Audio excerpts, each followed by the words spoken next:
नमस्कार, देख रहे हैं आप न्यूज 18 और मैं हूं आपके साथ अंजलि मालिक। दोस्तों, खबर में आगे बढ़ने से पहले आपसे एक छोटी सी अपील है। न्यूज 18 पर सच्ची पत्रकारिता को बनाए रखने के लिए आप हमारे यूट्यूब चैनल को ज्वाइन कर आर्थिक तौर पर आप सहयोग कर सकते हैं। यकीन मानिए, आपका एक छोटा सा सहयोग हमारे लिए हिम्मत बढ़ाने का काम करेगा। बहरहाल, अब नजर डाल लेते हैं देश प्रदेश की सियासत से जुड़े हॉट टॉपिक पर।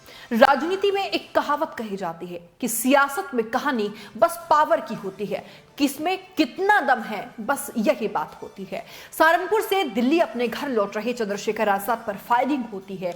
घटना के बाद इस एकदम से अगर हम बात करें तो विपक्षी दलों ने सरकार पर जोरदार हमला बोलना शुरू कर दिया, लेकिन सबको इंतजार था तो बस मायावती के रिएक्शन का।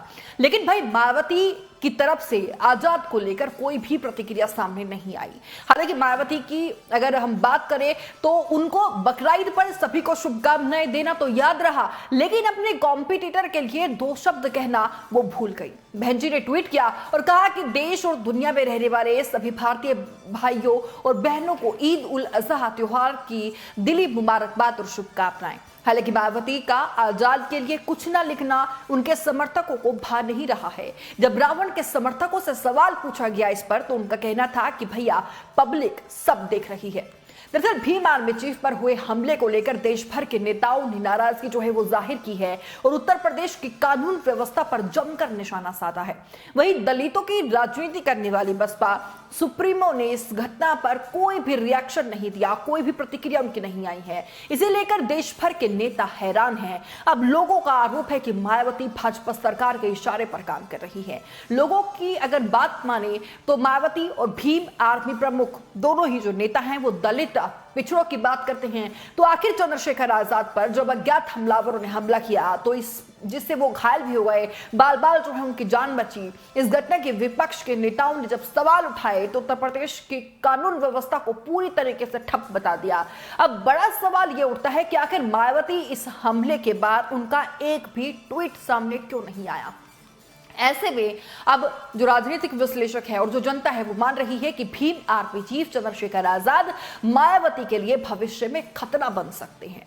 इसी के साथ ही राजनीतिक विश्लेषक ये भी मान रहे हैं कि पिछले 9 सालों में मायावती की पकड़ जो है वो जमीनी स्तर पर अगर हम बात करें तो वो बेहद कम हुई है।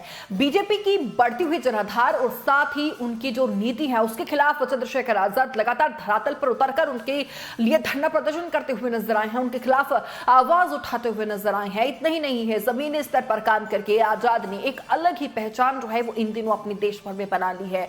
अब जानकारों का यह मानना है कि चंद्रशेखर आजाद देश की बढ़ती सियासत में एक अच्छा उभरता हुआ सितारे के तौर पर देखने को मिल रही है, एक अच्छे राजनेता के तौर पर वो उभर रही हैं। इसीलिए मायावती को अब लगता है कि कहीं आजाद उन्हें ओवरटेक ना कर ले और 24 में उनके लिए एक बड़ी टेंशन न लाकर खड़ी कर दे। वहीं उत्तर प्रदेश के पूर्व मुख्यमंत्री समाजवादी पार्टी प्रमुख अखिलेश यादव और जयंत चौधरी ने भीम आर्मी चीफ पर हुए हमले की कड़ी निंदा की है। उन्होंने ट्वीट किया और कहा कि सहारनपुर के देवबंद में आजाद समाज पार्टी के राष्ट्रीय अध्यक्ष श्री चंद्रशेखर आजाद पर सत्ता संरक्षित अपराधियों के द्वारा जानलेवा हमला घोर निंदनीय और कायरतापूर्ण कृत्य है। उनका यह भी कहना है कि बीजेपी राज में जब जनप्रतिनिधि सुरक्षित नहीं है तो आम जनता का क्या होगा। यूपी में जंगल राज।